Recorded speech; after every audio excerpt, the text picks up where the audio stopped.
Capítulo 3. A reforma de saúde e a mensagem do terceiro anjo. É o que é a mão para o corpo.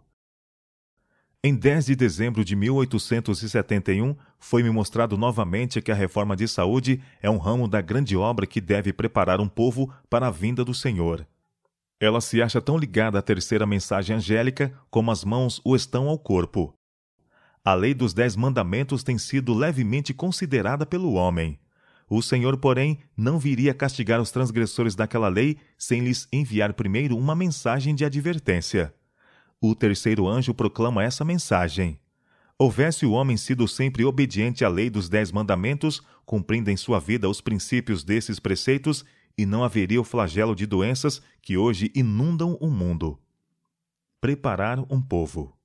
Os homens e mulheres não podem violar a lei natural mediante a satisfação de apetites pervertidos e de concupiscentes paixões sem que transgridam a lei de Deus. Portanto, ele permitiu que brilhasse sobre nós a luz da reforma de saúde, para que vejamos nosso pecado em violar as leis por ele estabelecida em nosso ser. Todo o nosso bem-estar ou sofrimento pode ser atribuído, em sua origem, à obediência ou transgressão no que respeita à lei natural.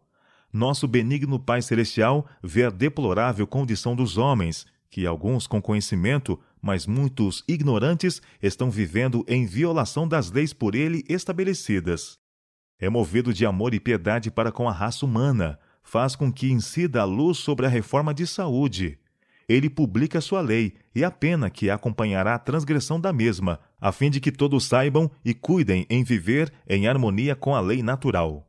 O Senhor proclama tão distintamente sua lei e torna-a tão preeminente que é como uma cidade edificada sobre um monte. Todos os seres responsáveis a podem compreender se o quiserem. Os idiotas não são responsáveis. Tornar patente a lei natural e insistir em que se lhe obedeça, eis a obra que acompanha a terceira mensagem angélica, a fim de preparar um povo para a vinda do Senhor. Derrota de Adão. Vitória de Cristo. Adão e Eva caíram pela intemperança do apetite. Cristo veio e resistiu à mais feroz tentação de Satanás, e em favor da raça venceu o apetite, mostrando que o homem pode vencer. Como Adão caiu pelo apetite, perdendo o abençoado Éden, os filhos de Adão podem, por intermédio de Cristo, vencer o apetite e, mediante a temperança em tudo, reconquistar o Éden. Auxílio no discernimento da verdade. A ignorância agora não é excusa para a transgressão da lei. A luz brilha claramente, e ninguém precisa ficar na ignorância, pois o próprio grande Deus é o instrutor do homem. Todos estão ligados a Deus pela mais sagrada obrigação de atender à saudável filosofia e genuína experiência que ele lhes está dando agora em referência à reforma de saúde. É seu desígnio que o grande assunto da reforma de saúde seja agitado e a mente do público profundamente estimulada a investigar.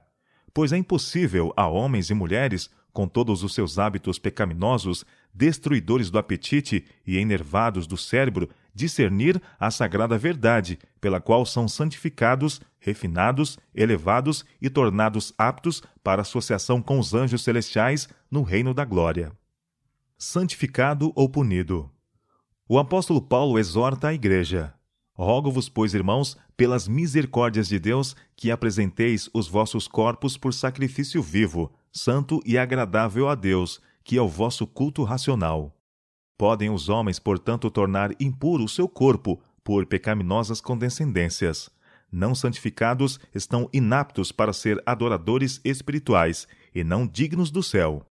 Se o homem abraçar a luz que em misericórdia Deus lhes dá com respeito à reforma de saúde, ele pode ser santificado pela verdade e habilitado para a imortalidade.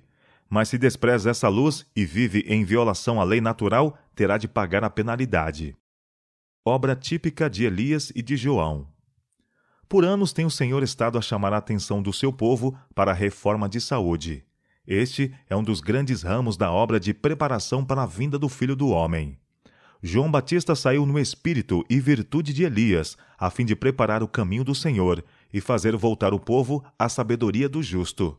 Era ele um representante dos que vivem nos últimos dias, a quem Deus tem confiado sagradas verdades para serem apresentadas perante o povo, a fim de ser preparado o caminho para a segunda vinda de Cristo. João era um reformador. O anjo Gabriel, vindo do céu, deu instruções sobre reforma de saúde aos pais de João. Disse que ele não devia beber vinho nem bebida forte e que seria cheio do Espírito Santo desde o seu nascimento. João separou-se dos amigos e ostentações da vida. A simplicidade de seu vestuário, feito de pelos de camelo, era uma permanente reprovação à extravagância e exibição dos sacerdotes judeus, bem como do povo em geral. Seu regime puramente vegetariano, composto de alfarrobas e mel silvestre, era uma reprovação à tolerância para com o apetite e à glutonaria predominante em toda a parte. O profeta Malaquias declara: Eis que vos enviei o profeta Elias, antes que venha o grande e terrível dia do Senhor. Ele converterá o coração dos pais aos filhos e o coração dos filhos aos pais. Aqui o profeta descreve o caráter da obra. Os que devem preparar o caminho para a segunda vinda de Cristo são representados pelo fiel Elias, assim como João veio no espírito de Elias, a fim de preparar o caminho para o primeiro advento de Cristo. O grande assunto da reforma deve ser agitado, e a mente do público deve ser estimulada. Temperança em todas as coisas deve ser associada com a mensagem, a fim de fazer voltar o povo de Deus de sua idolatria, glutonaria e extravagância no vestir e em outras coisas. Um marcante contraste. A abnegação, humildade e temperança requerida dos justos, a quem Deus de maneira especial guia e abençoa, deve ser apresentada em contraste com os hábitos extravagantes e destruidores da saúde dos que vivem neste século degenerado. Deus tem mostrado que a reforma de saúde está intimamente relacionada com a mensagem do terceiro anjo, como a mão está com o corpo. Não se encontra em parte alguma tão grande causa de degenerência, física e moral, como a negligência deste importante assunto. Os que lisonjeiam o apetite e a paixão e fecham os olhos à luz por temor de que irão ver pecaminosas condescendências que não estão dispostos a deixar, são culpados perante Deus. Quem num caso vira as costas à luz, endurece o coração para desconsiderar a luz em outros casos. Quem viola obrigações morais em questões de alimentação e vestuário prepara o caminho para a violação dos reclamos de Deus com respeito a interesses eternos. O povo a quem Deus está dirigindo será um povo peculiar, não se assemelhará ao mundo, mas se seguirem as indicações de Deus, cumprirão seu propósito e submeterão sua vontade à vontade dele. Cristo habitará em seu coração. O templo de Deus será santo. Vosso corpo, diz o apóstolo, é o templo do Espírito Santo. Deus não requer de seus filhos que se privem com prejuízo da força física. Requer deles que obedeçam à lei natural, a fim de ser preservada a saúde física. O caminho da natureza é a estrada que ele traça, e é ampla bastante para todo cristão. Deus, com mão pródiga, proveu-nos com ricas e variadas beneficências para nosso sustento e deleite. Mas para que possamos desfrutar o apetite natural, que preservará a saúde e prolongará a vida, ele coloca restrições ao apetite. Diz ele: cuidado, restrinja, negue o apetite antinatural. Se criamos um apetite pervertido, violamos as leis de nosso ser e assumimos a responsabilidade do abuso de nosso corpo de acarretar enfermidades sobre nós próprios. O lugar da reforma de saúde. A indiferença com que os livros de saúde têm sido tratados por muitos é uma ofensa a Deus. Separar a obra de saúde do grande corpo da obra não é ordem sua. A verdade presente repousa na obra da reforma de saúde, tanto quanto nos outros aspectos da obra do Evangelho. Nenhum ramo, quando separado dos outros, pode ser um todo perfeito. O Evangelho da Saúde tem hábeis advogados, mas sua tarefa tem sido dificultada porque muitos pastores, presidentes de campo e outros em posições de influência têm deixado de dar à questão da reforma de saúde a atenção que lhe é devida.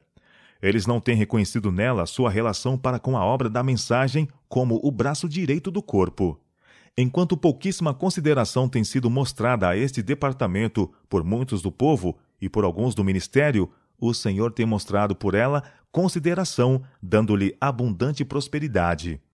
Quando devidamente conduzida, a obra da saúde é uma cunha de penetração, abrindo caminho para que outras verdades alcancem o coração. Quando a mensagem do terceiro anjo for recebida em sua plenitude, a reforma de saúde terá o seu lugar nos concílios dos campos, no trabalho da igreja, no lar, à mesa e em todos os arranjos do lar. Então o braço direito terá utilidade e protegerá o corpo.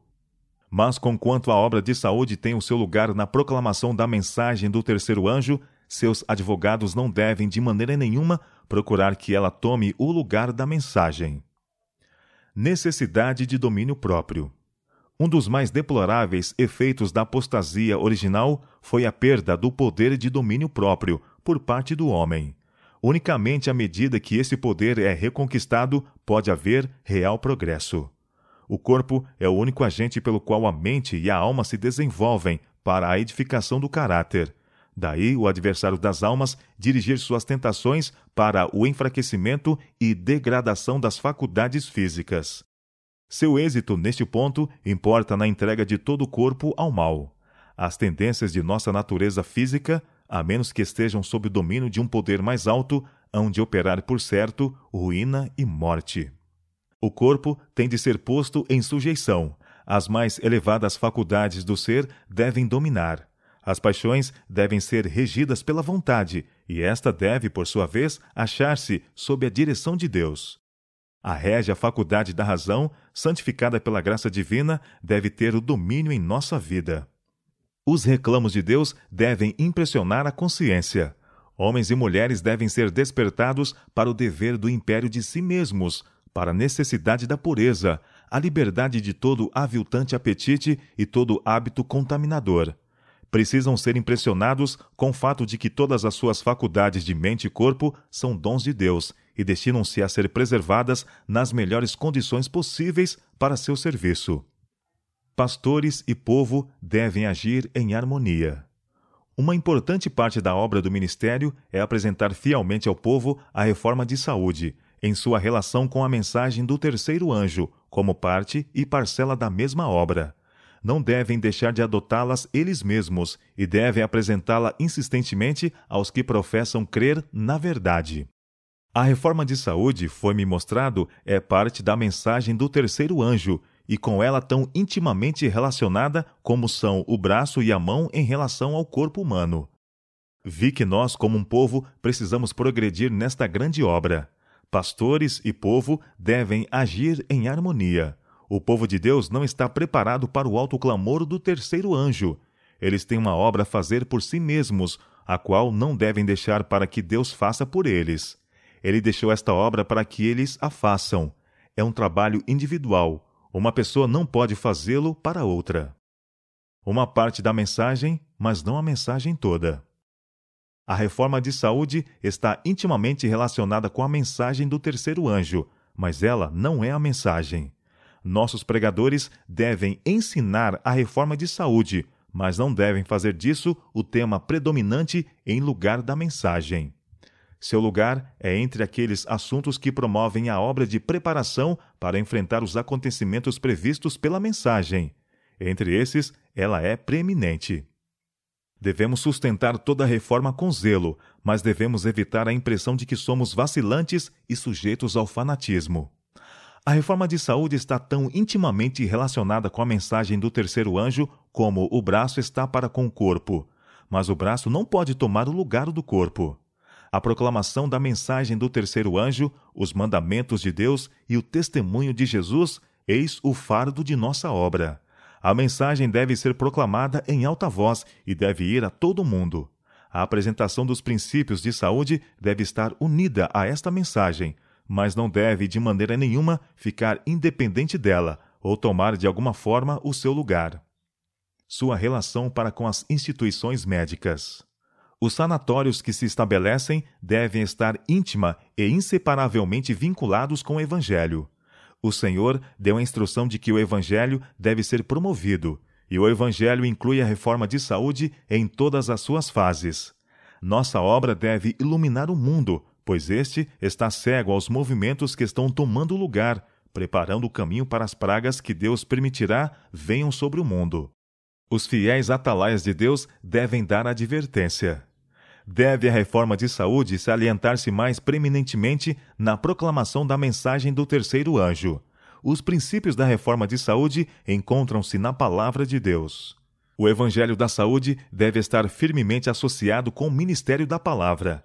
É desígnio do Senhor que a influência restauradora da reforma de saúde seja uma parte do último grande esforço para proclamar a mensagem evangélica.